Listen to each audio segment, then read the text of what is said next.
The right to offend is not some pesky little part of freedom of speech that we have to put up with. It is the heart and soul and lungs of freedom of speech. It is the coursing lifeblood of human progress. It is the instigator of liberty and modernity and science and understanding. What a laughing stock today's student leaders are, that they can so casually dismiss the right to be offensive without realizing that their lovely, enlightened lives are the gift of individuals who gave offense. Offensiveness is not just something we have to begrudgingly accept. Offensiveness is the motor of human progress. Now broadcasting from the Right to Offend Media Studios in sunny South Florida, bringing you the latest in politics, current events, art, and pop culture. This is the Whitfield Report Live with Sam Whitfield. But giving offense is good. In fact, it's essential.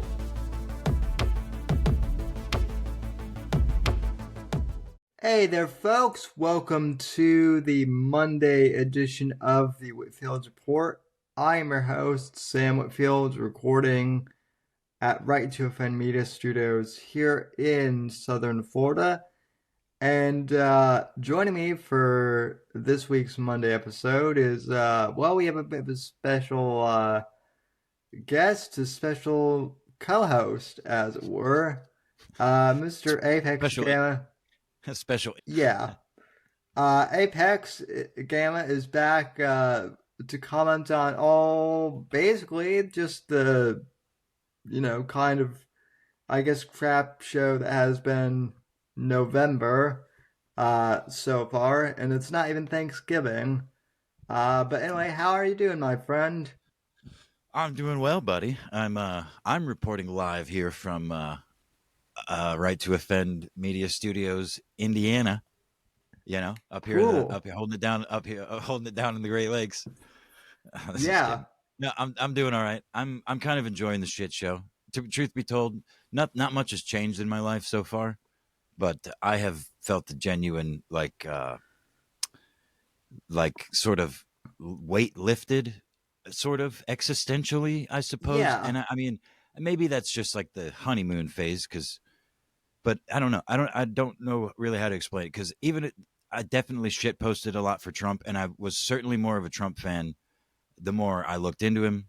At first, I said, my fiance, if she were ever to come around, would attest that I told her early on early 2016 that I thought he would be like the best president of our lifetime, based on the things that I was, because that's the one time in my life I was doing like political, like genuine research on like what politicians were saying versus what they were doing. Yeah. And stuff like that, So yeah. And he's not perfect by any stretch, but I can't help but like the guy, and he's done more good than harm. And I think my stance, I said this, I think, or some version of this when COVID popped off, when you and I were still doing the show back then, that I have the utmost faith in the American spirit, the American people. And I think a lot of people probably feel a lot like me, or similarly, where they've had a boot on them in ways they've not necessarily been able to even understand or articulate. But this current election cycle made a lot of things clear, I think, for some people, which is why we saw, flip in so many places. Yeah. But, and I don't know. And it's, the other thing is it's not the end of the fucking world either. For the Democrats losing their goddamn minds, the women shaving their heads and stuff. It's like, this wasn't a categorical win the Republicans have had in my lifetime, I think. If I'm not mistaken, Ronald Reagan, the map was entirely red, except for somewhere up in like Wisconsin or something. Yeah. Ronald Reagan had a blowout in 1984, which was, that's crazy to think that was literally 40 years ago now. But But you also have to think about what happened since then. Was kind of my point. Like politically, we've had. After that, we had Bill Clinton, we had Obama, and I mean, it's just like everything else. It's ebbs and flows. ups and downs, peaks and valleys types of thing. You know what I mean? So the Yeah. only thing I hope is for radical change. And I don't think it's going to be easy.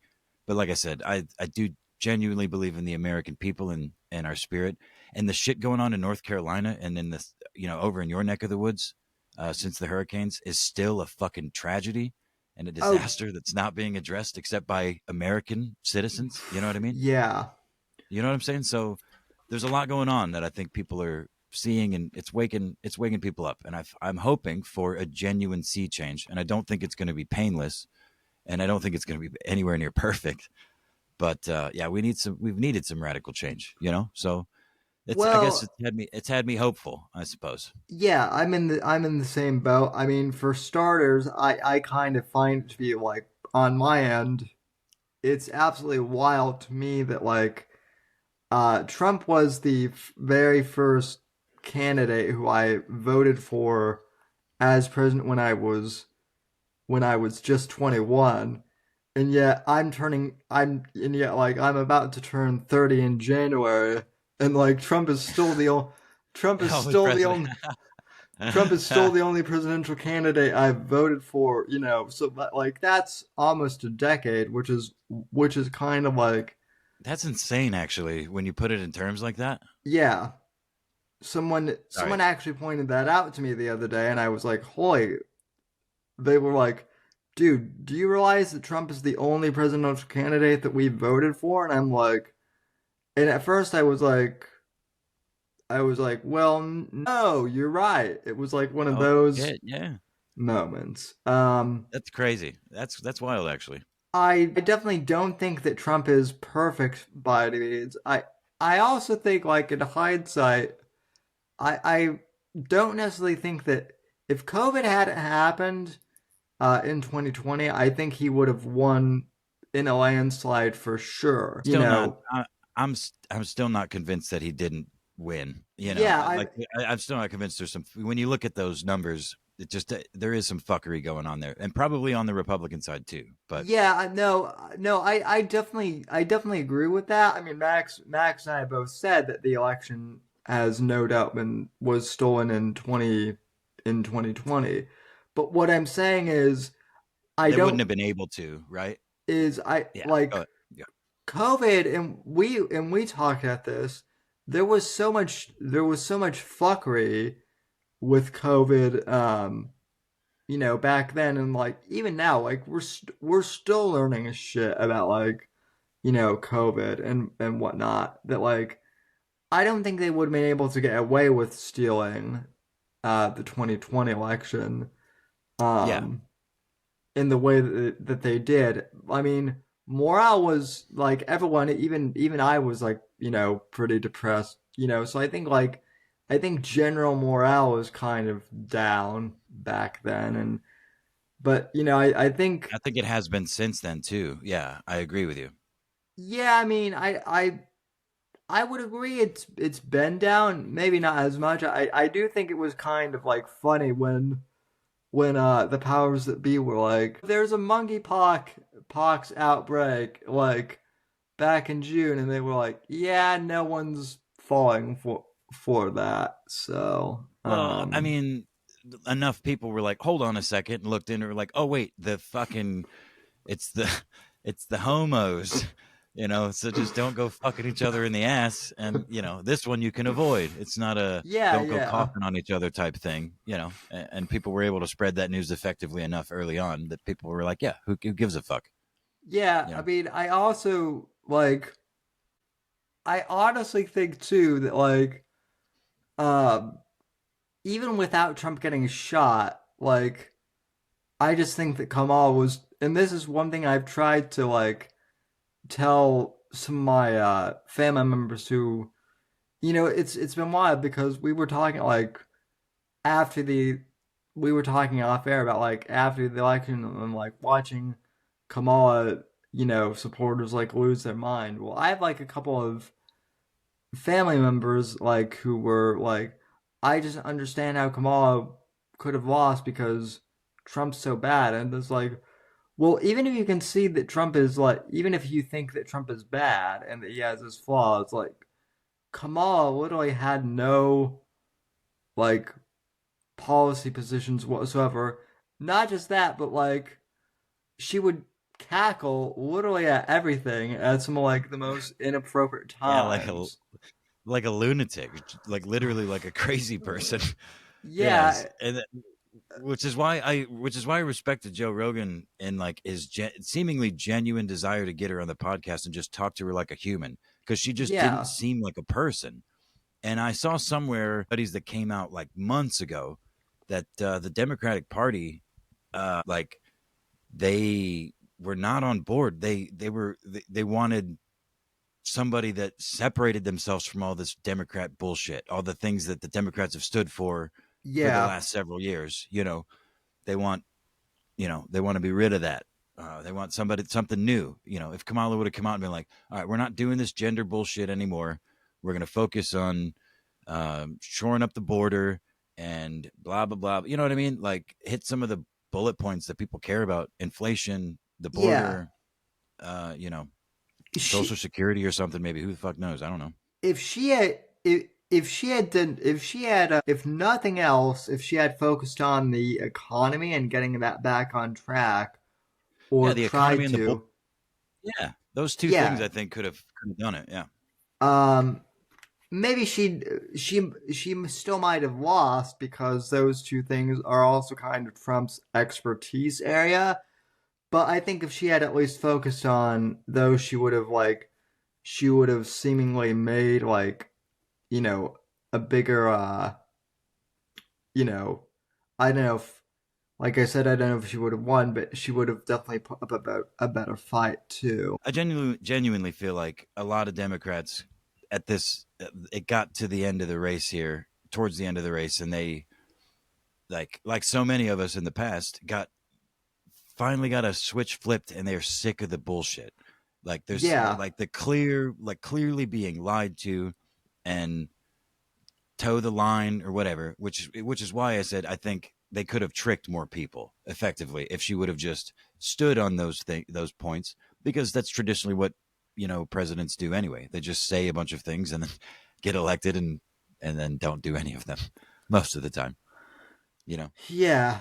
Well, what's weird too, I don't know if you and I ever like discussed this, but like what was really weird was back in July, I was at like a neighborhood Fourth of July party, which I usually go to anyway, and I was one of the last ones that stayed, kind of after everyone left, and I was talking with a few people, and these are people who like I know them fairly well, but like we never really talked.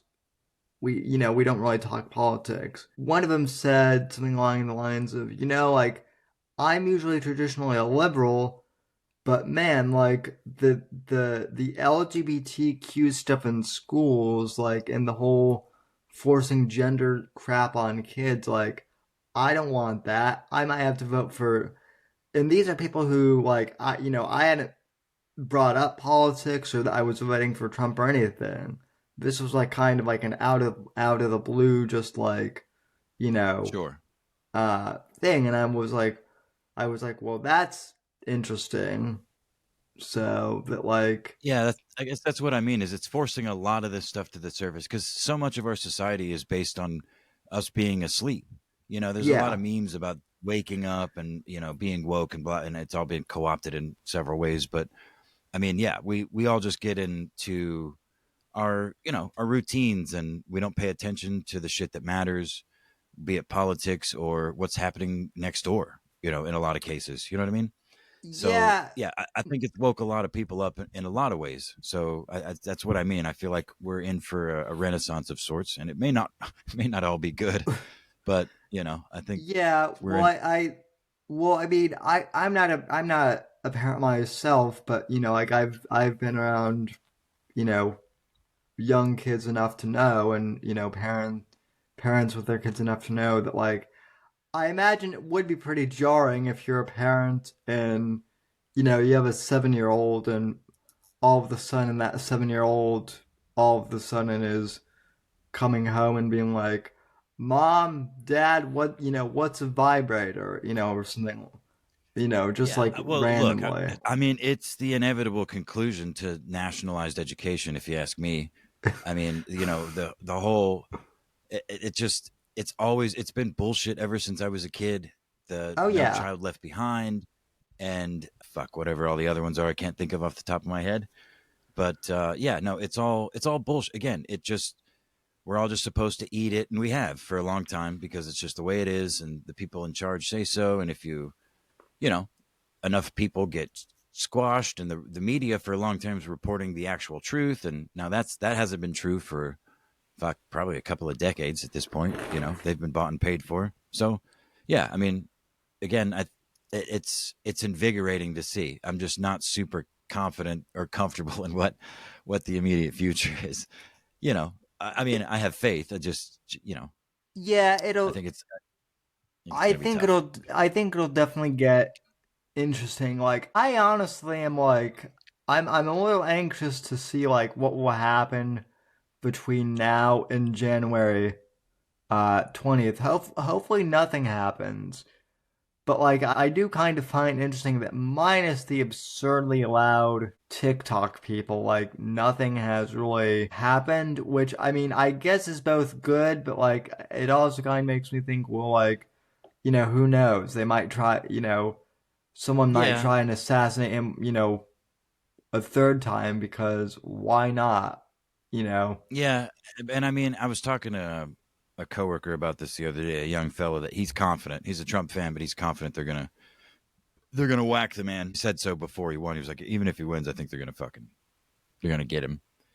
And I genuinely believe at this point that it's the momentum is not stoppable because all that would effectively do would put JD Vance in charge, and the millions of his supporters would have seen turning him into a martyr at this point would probably be much worse than letting the man fumble his way through another 4 years because he's already, and I mean, in my opinion, he's already surrounding himself with some sycophants. Elon, as brilliant as he is not. I don't know. I don't know, man. So we'll Yeah, I see. mean, look, the whole thing with Elon is, and I mean, I actually read Elon's biography that like came out on him. It is a little wild. It is a little wild because like Elon kind of went from being like a libertarian to being like more of like a Ron Paul like libertarian type to now being like a full on MAGA type guy, which is hilarious to see. But also like I don't necessarily like. There's all this like I do kind of find ironic because the same people who were like fine with like Biden having Chinese influence over him are now concerned that the South African billionaire is now going to have like influence over Trump somehow, which I kind of find comical. Yeah, You I don't know know. if it's real. I don't know if it's real or not. I'm assuming it is, but I saw a clip on Twitter where at some convention recently, someone was on stage and was like, where's our George Soros of the right?" And Elon stood up and everybody, the fucking like light pointed on him and he fucking, arms up and everybody cheering and shit. So it's like, I mean, even as a joke, it's like that doesn't seem like a smart idea. you I know? don't. Yeah, I don't. I haven't seen that, so I don't know if it's real. I also know though that like Elon is kind of like a shit poster, Yeah, or but I mean, it seemed to be hundreds of people in like an auditorium and somebody yeah. else on stage. No, I actually described Elon Musk as like he is kind of like an internet troll, kind of like you or I would be. He just has like billions of dollars, so he Yeah, can just a billionaire autist. That's all. yeah. But like, I think honestly, what's wild to see, especially since like you and I were kind of like early followers, is like we now have like Tulsi Gabbard as like Oh you yeah, know I used to pray. as I used to sing her praises back in the years ago. oh yeah, Yeah, same here. yeah, I never, and also it's kind of it's also kind of wild to see that like I never thought that we would get like RFK's son in the Republican Party, but here we are. Yeah. For better, for worse. It's wild. That's what I mean. We're in for some interesting times ahead. I mean, regardless of what happens between now and the 20th of January. Yeah. I saw one of my favorite posts ever where like some leftist was freaking out. I wish I would have saved it, but somebody quote tweeted it with like they were freaking out about it, the election being stolen, this current one. And they're like, yeah, That's great. First you should appeal, and they like went through all the steps, and then the final one they're like, and if none of that works, the election is certified on January 6th, and you guys should all storm the Capitol and demand whatever, recount or whatever. It was brilliantly worded. It like one of those IRL laugh out loud moments. It's like, God damn, that's some of those left-wing freak out videos. I mean, like, I imagine that there's like a fair amount of those that are real, but I also imagine that there's a fair amount of those that are just like 4D like troll clickbait.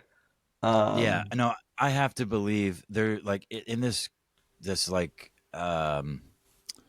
social media influencer culture, especially in the 2024 era.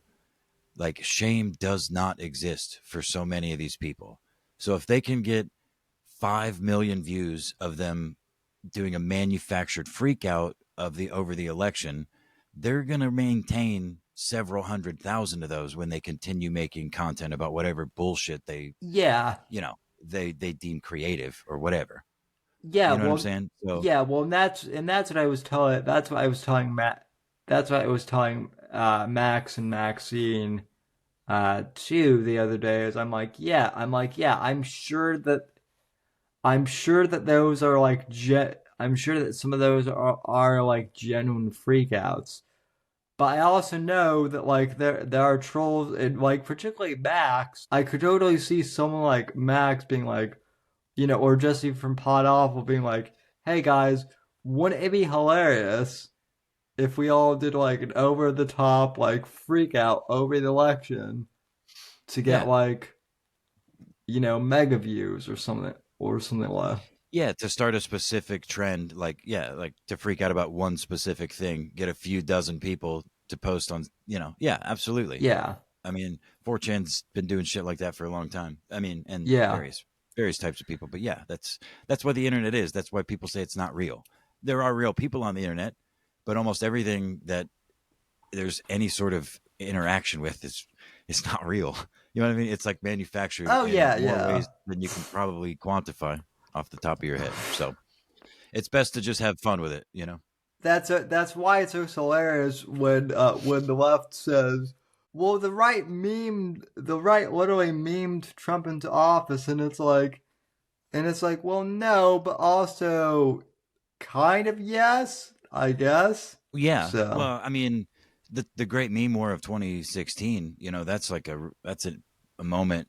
Those are moments of internet, like genuine internet history. You know what I mean? Yeah. Like, so there could be an argument for memes getting Trump elected the first time. I don't know about leftists, but they certainly contributed and probably failed, which helped make it funnier. Yeah. For everybody else. Speaking of funny things on the net, you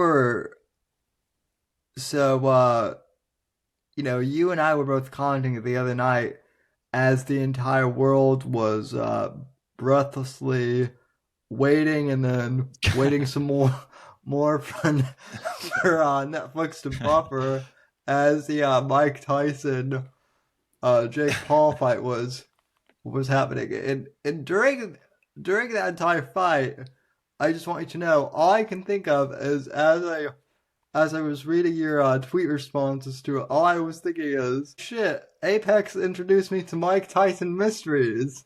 So, which is a fantastic show. God, he should do that again. It is. I wish. Well, Norm I wish Norm were still around to do it. But yeah, like I think that would have been more worth watching than the actual fight for a lot of people.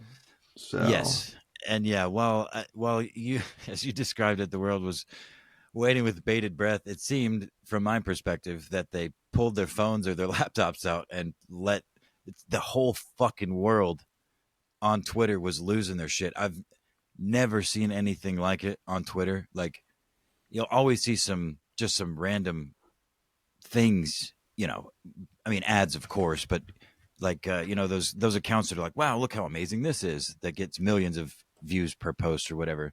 Those will always be riddled throughout. But I was Yeah. scrolling through as I was, as I was watching the fights on the pirated, you know, website that my friend was using and that I happened to be watching. And it was going pretty smooth, but it was buffering a little bit, but I just happened to scroll through Twitter and I noticed scrolling for like 5 seconds and every fucking person was talking about the issue. So I started giggling about it and I started thinking about it. I'm like, thought how funny it was that Netflix thought it was a good idea that they were so big. They were a little big for their britches. Apparently they're like, yeah, let's stream this to 100+ million people for free. More than multiple times more than any pay-per-view ever. And even pay-per-views, which has been around for decades, has issues sometimes. I've watched dozens of them over my life. Oh yeah. Whether it's on cable or now bullshit ESPN Plus is fucking trash too, to be fair. But like there's no threshold for these people. We were talking before the show, a pay-per-view for most of these things is like at least $60, if not 80. For like a UFC main card, a numbered card. Yeah, it's like $80 fucking pay-per-view. To get a Netflix account with ads, I think it's like $8. To get one without ads, it's like 15 or something. You can get Yeah. 1 month, and there's a lot of them do it for free. You probably get a free month, sign up, and then, God knows how many dozens of millions of people. And I saw early reports that like 90 million concurrent viewers, which, yeah, that's absurd. But I also thought I thought it was funny that so many people were freaking out over a clear fucking circus. It was a joke from the moment it was announced. It was a joke from the moment the first bell rang. And to be fair, apparently it cleared up for most people by the time the main event popped off. But yeah, no, it was a fucking shit show. And I hated every bit of it, but I had nothing else to do. I was honestly like, I really didn't care about the fight other than like the fact that like everyone was talking about it, and I actually my whole thing was like, I was actually impressed that Tyson, I think the more impressive thing is that like Tyson actually went the distance at his age. Which yeah, I mean, he didn't. Yeah, it is. Look, he looked better to give him some genuine credit. He looked better on Friday night than at 58 years old than Stipe Miocic did in the UFC heavyweight main event on Saturday night, last night. Yeah. So, like Steve, like they both looked old as fuck. And from the moment it started, Tyson, he didn't have legs, and that was clear. I knew it was going to be bad, but I still had hope again. But he didn't do much, and neither did Jake. It was a bad fight. It was a really bad fight. I mean, the whole buildup was Jake's talking about knocking him out and shit. And then, of course, nobody wanted to see that, but it's combat sports, bro. Like, you can't sell that. Don't sell it that way if that's not what you're going to do, If you're going to be respectful to the legend. See, I don't know. I mean, I get it. I understand it's all fucking entertainment, but that's why I didn't appreciate any of it. But still watched it because, again, why the fuck not? Yeah, I felt that it was kind of like overhyped a bit. I mean, yeah. Yeah. Yeah, and every single person that gave Mike Tyson any sort of hope, just they're thinking of Mike Tyson 30, 40 years ago. And that's what we all hoped would show up, but there was never any real hope of that for more than a few seconds, Yeah. What I mean? So, yeah, anybody that pays any real attention to combat sports, like it was clear. And I feel bad for everybody that thought it would go otherwise, but again, at least we didn't have to watch him get knocked out. Yeah, I will say this though. I thought that was a hilarious and pretty smart move. I guess Rumble decided to use the opportunity during the fight to announce that Mike Tyson now has like his podcast like streaming on Rumble now too. Oh, that's good. So, Nice. um, Little cross promo. Hell yeah. yeah, not bad. And they were also like pointing out that their cloud service would have been more stable, and they were even saying like we should host a pay-per-view fight on Rumble, and Yeah, I'm they like, should. They genuinely should. yeah, Because I'm like, I bet you Netflix thought the same thing. I bet you they were just as confident. Netflix has been streaming shit to people for a long time. You know what I mean? So I well, feel but like they may not care as much as Rumble, but I don't know. I mean, it seems cocky to be like, oh yeah, we would do that, even though we've never done anything close. I mean, if anything, a fraction. Because again, we're talking yeah, 90 million concurrent viewers on a live event.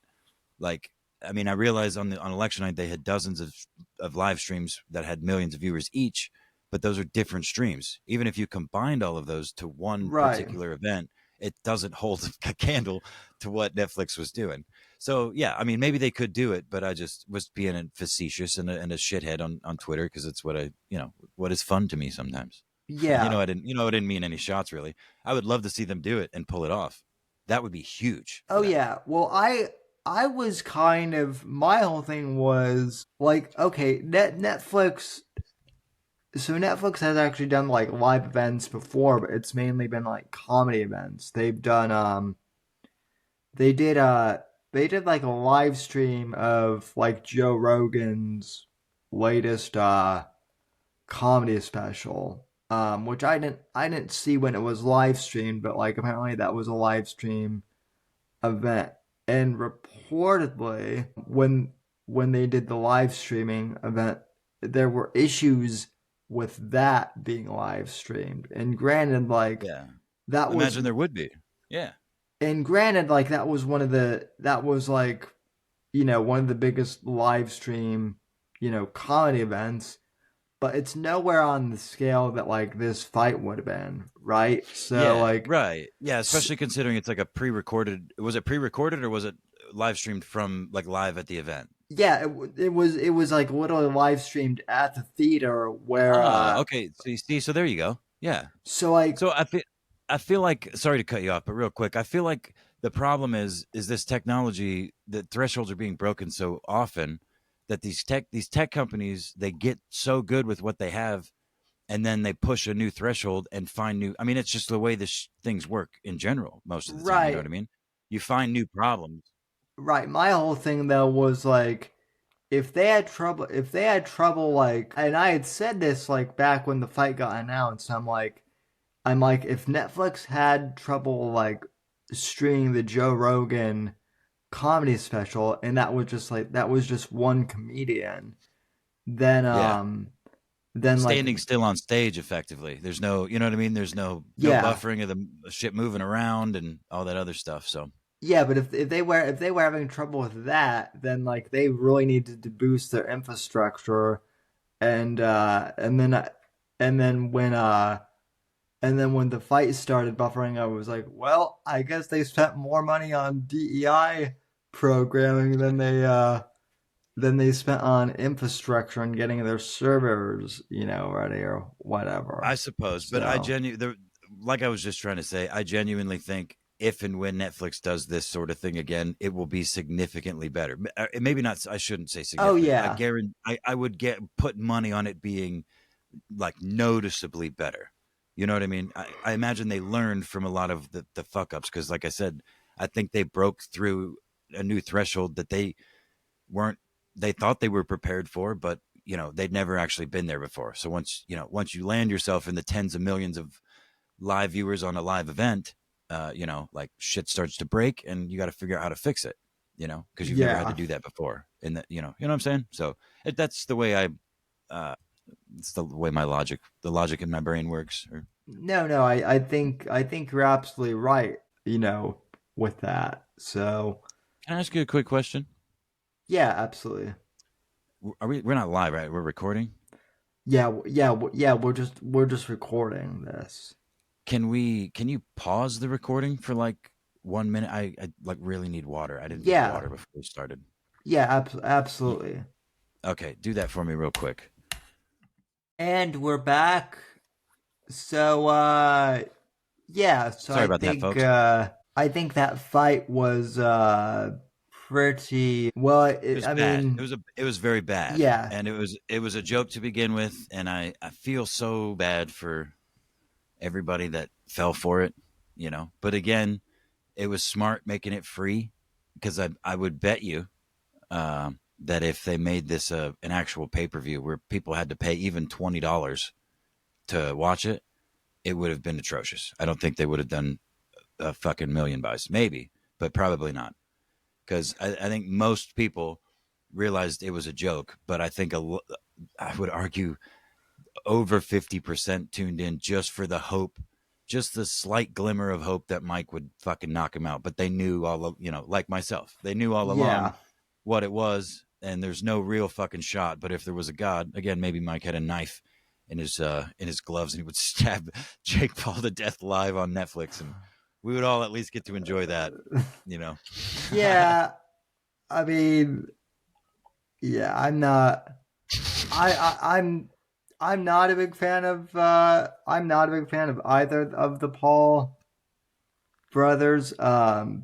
Jake seems a little less obnoxious than his brother, but like that's slightly less. Yeah, they're both retarded and douchebags. You know, they're both a particular kind of guy. And yeah, I suppose Jake has become he's a little less outwardly douchebag, but I mean, they're both fucking scum, truthfully. You know, the millions of dollars they've made doing the shit that they've done.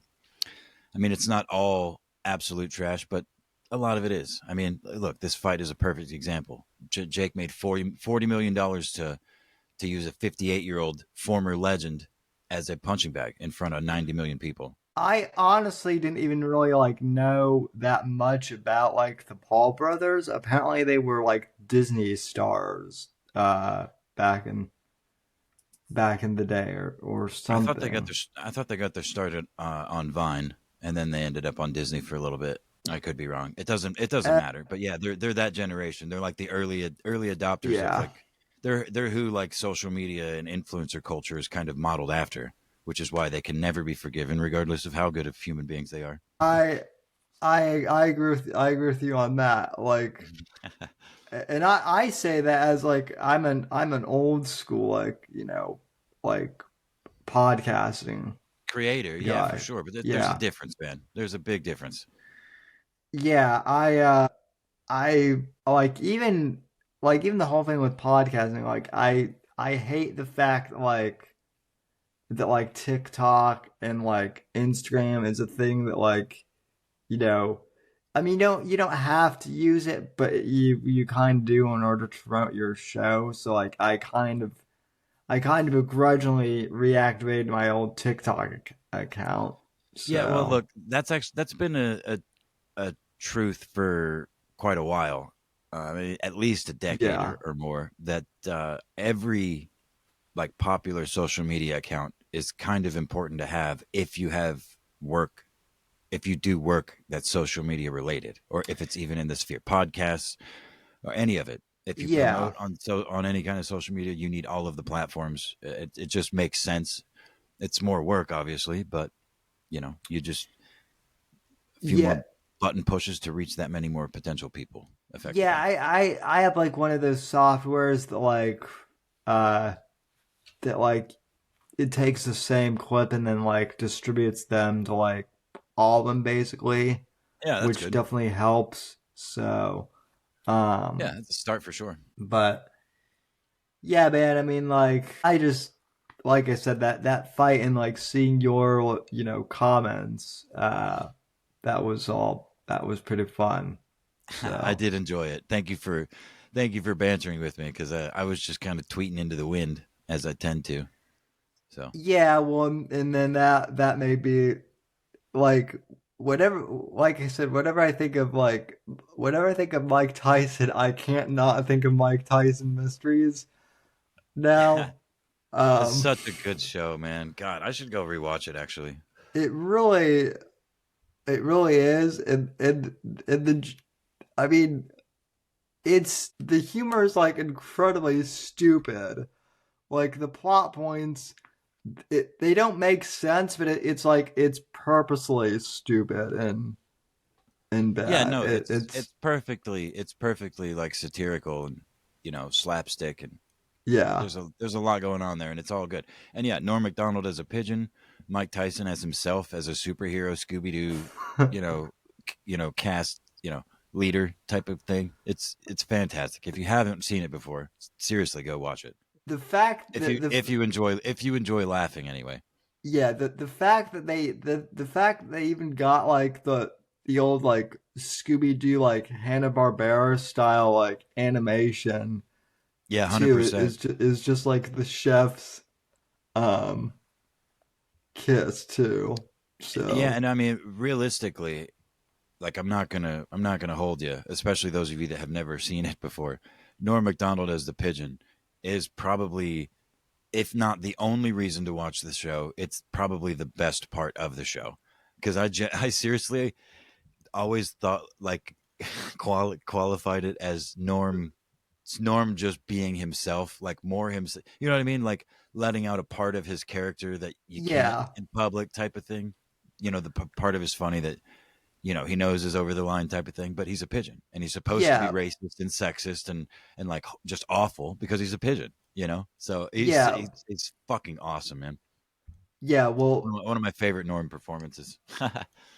yeah. Well, I talked to someone recently who actually they didn't know Norm, but they knew someone who apparently like who dated Norm at one point, and they were like, "Yeah, Norm was incredibly sweet," and I'm like, "Well, I'm like, you might not want to watch this role then because like it's the polar opposite of like Norm being a sweetheart, which Nah, I make mean, look, yeah. If you which look, which makes go ahead. which makes it all the more funnier in my book. Exactly. So Right. I was gonna say, unless yeah, you're like a soulless fucking monster, and again, like don't like laughter or yeah, joy, or you know what I mean, then yeah, you won't like it. But it's so funny. I love it.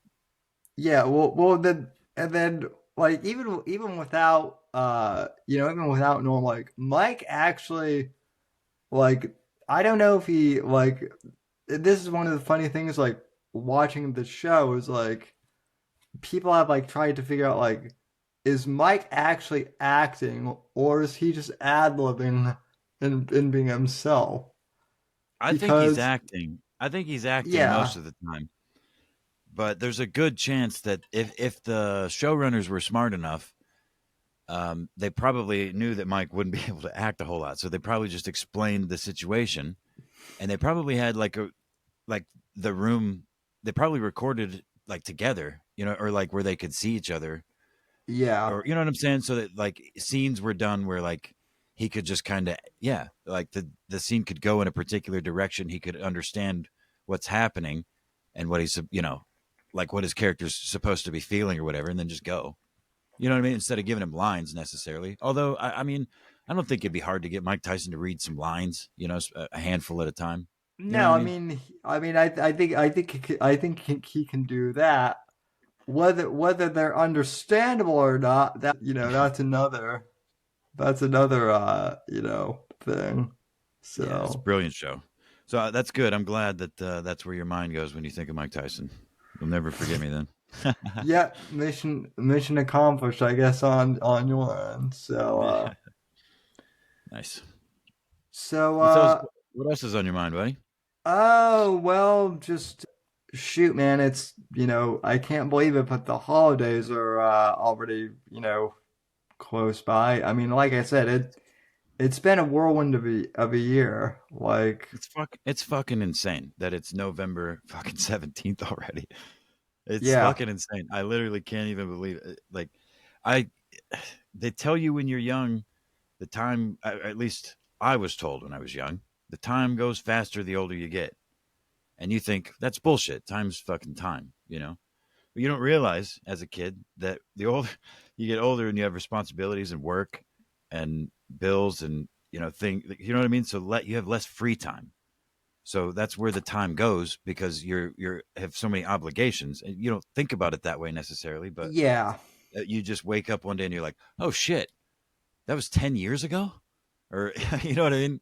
You start thinking about things, reminiscing. Like, damn, I Yeah. haven't seen him in a few years. Like, oh, wait, no, oh, yeah, that was 15 years ago. Damn, okay, never mind. It just Yeah. zips by, man. It sucks. I hate it. Yeah, definitely. Well, and then like I mean you said today is the 17th. That means that like I'm 60 days away from my 30th birthday, which yeah, like you just said, time fly time flies by. So, like Yeah, I mean, even thinking back to since you and I hooked up, that was fucking, like, what, 6 years ago? more 7 years ago? like yeah, I think more like 8 years ago. 8 years ago. Yeah. So, 8 fucking years ago, dude. That's crazy. That's crazy. So, yeah, that was the other thing too was like um someone recently like asked me on like one of occasionally I'll tune into like one of Liz Antoinette's streams just to see what like she and John Arcade are like, discussing, and yeah. occasionally people will like ask if like if I have anything to add on to the Owen thing, and I'm like, honestly, I'm just surprised like that Owen is still going and is still a thing on the internet. Um, Me too, until I think about it for a few seconds. I would be surprised if that fucking parasite gave up. He's doing exactly what he's always done. He's just backing himself further and further into corner, and he's figured out he can slither up the wall. well, So yeah. It's also kind of funny though, just to like because he was kind of obscure like when I first, and I mean to an extent he is still obscure, but like now he's like I think he was like on the front page like art of like the main like cult subreddit the other day for like cults in general. So, which is good, yeah, which is good. that's Johnny funny. Arcade, Johnny Arcade's still out there doing the good work, man. I mad respect for Yeah. that. Yeah, for sure. So, anything on your mind as far as like any plans for the holidays or anything like that, or No, no, nothing planned, man. I do have a very boring week ahead of me that I'm going to try and get some things done. My work made me take a week of vacation because I got too much of it saved up. My boss and my boss's boss were like, "Hey, you gotta take some of this." So well, I hey, did. if you're around on Wednesday night, we'd love to have you on the live show. So Maybe I'll do that with some of that with my time. Try and record some stuff finally. But yeah, no, yeah, I got nothing particular on my mind, man. Just the same old shit. Just genuinely trying to get it all together. well, You know. that's all any of us are trying to do. I'm kind of like I'm like already booking guests for like next year, which is what. So Awesome. No, that's good. That's fucking work. That's called work, homie. I'm no, very proud no, of you and all the stuff you've gotten done and continue to accomplish. You're on your way up, man. no. I Finally. mean, it's good for sure, and I'm glad. It's just kind of like we're already heading into 2025 already. Like 2024 just Fucking just zipped by. began. So Hopefully we're in for 4 good and funny and exciting potential filled years. That's the way I look at it. yeah, well, hopefully the economy is a bit better, in these coming Oh, years. it better be. So It better be, or um, people will burn that fucking White House down.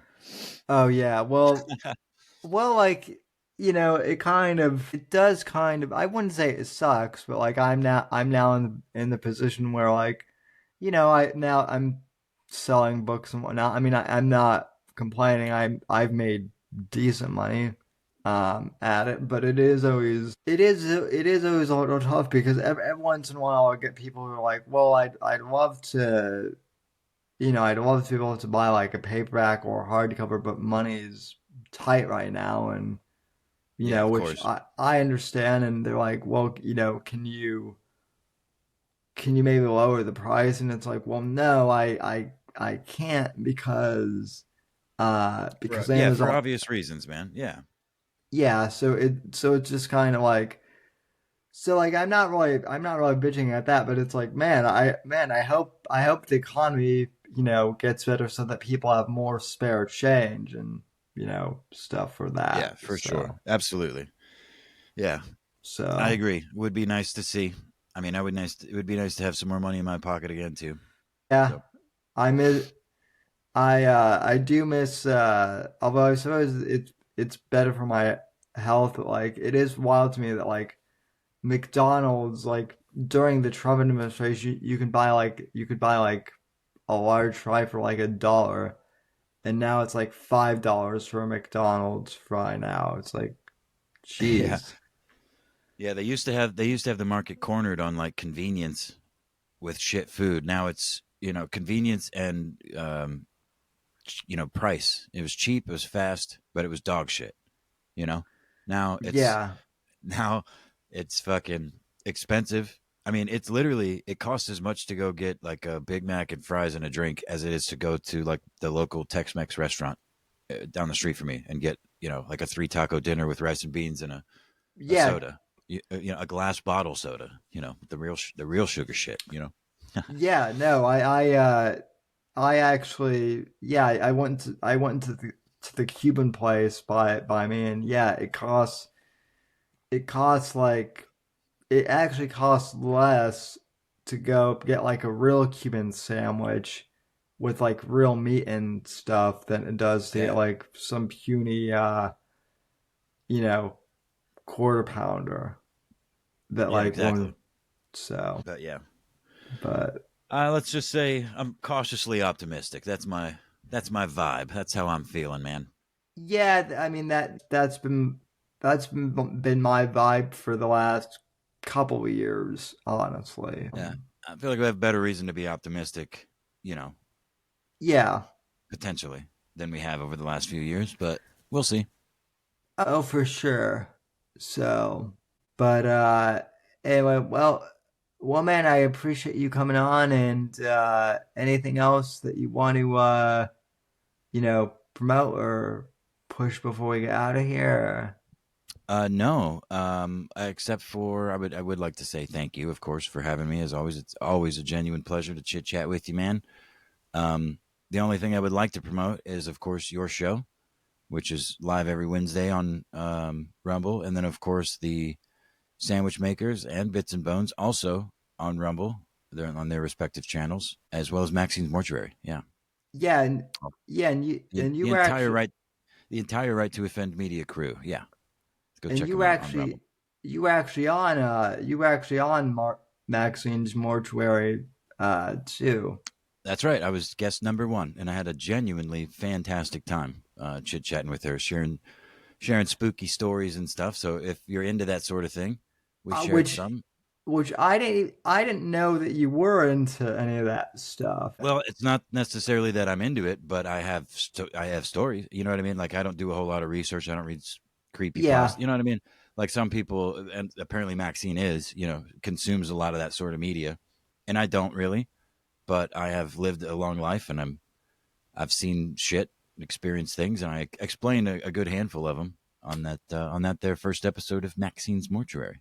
Yeah, well, So I yeah, mean, yeah, well, I mean, I'm looking forward to maybe to going on there at some point. So, I mean, I think I wouldn't necessarily know if it's a paranormal experience. Like, I've definitely, as I've lost more relatives over the years, older ones, but like I've definitely had experiences like feeling their spirits or whatever. So Sure. Yeah. I mean, and even, maybe just be there as a, maybe you guys can, I don't know. I don't want to, but yeah, I had a great time and look forward to doing it again.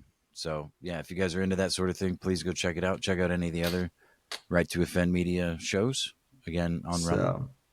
And if you care at all about the shit that I randomly tweet about, you can find me pretty easily. It's the name on screen there, just with an underscore in between them, the words. Yeah, which is always, it's always fun. Yeah, thanks again, man. Thanks for coming on, and we might see you later this week on the Wednesday show. So absolutely, and thank you everybody for listening. Absolutely, thank you for tuning in, folks, and we'll see you on the Wednesday show. The right to offend is not some pesky little part of freedom of speech that we have to put up with. It is the heart and soul and lungs of freedom of speech. It is the coursing lifeblood of human progress. It is the instigator of liberty and modernity and science and understanding. What a laughing stock today's student leaders are, that they can so casually dismiss the right to be offensive without realizing that their lovely, enlightened lives are the gift of individuals who gave offense. Offensiveness is not just something we have to begrudgingly accept. Offensiveness is the motor of human progress. Thank you for watching the Whitfield Report live on the Right to Offend Media Network. Make sure to check out Sam's books on Amazon, Audible, and Kindle. You can follow Sam on X at SamW_NGC and the Right to Offend Media Network at RTO Media. Like, comment, subscribe, and share with your friends. And until next time, God bless, God save this great nation. God, freedom, legacy, in that order.